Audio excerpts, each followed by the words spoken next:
What are the 10 ways to write better standardised work, SOP, quicker? In this video, we're going to answer just that.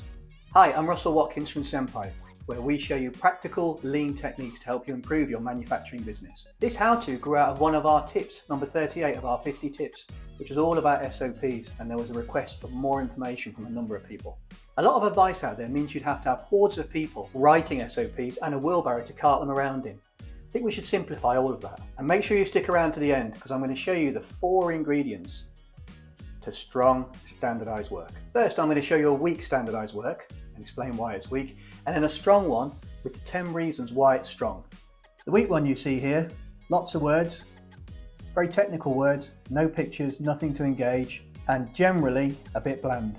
Here you see the strong one, and I'm going to explain why it's strong with 10 pop-ups as we go along. Firstly, you see it's got job-specific PPE. The chemicals should be using and the tooling is specified. This makes sure we stay safe and we're using only the correct quality assured tools. Number 2 there, the operator is told when there's a critical characteristic, and this stretches right back to the drawing. They need to know the really important bits. Number 3 you can see is that in the bottom corner we remind our operators what to do if they have a problem.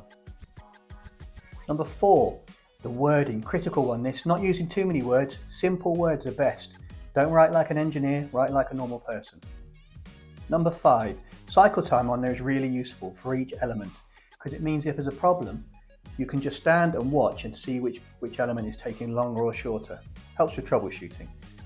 Number 6, bottom right there, very useful to let operators know what the past defects are, the most common defects, then they can keep an eye out for them. Number 7, key point reason given. No point just giving the key point.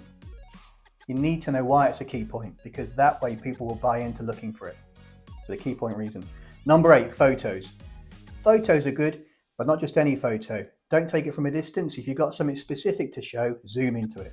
Number 9, the top right boxes, really important these. They should never be typed in and they shouldn't be empty. Whoever signs it is saying this is safe and it'll give quality to our customer. And number 10, please use a common language. If people use different words for the same thing, you'll get confusion.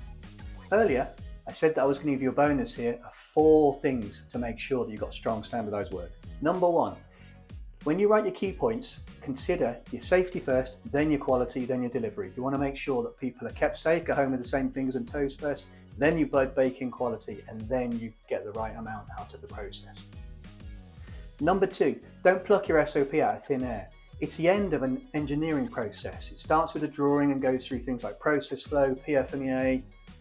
Please make sure that your SOP is an expression of the original drawing, not just what you'd like to make, because that protects the customer. Thirdly, observe the operation. You can't write an SOP from a desk without seeing the operation. Observe it and try it yourself, which leads me on to the next point. Please don't do this to your operators, do it with them. They're the experts, they know the process. Engage them, get their opinion, ask them to try it.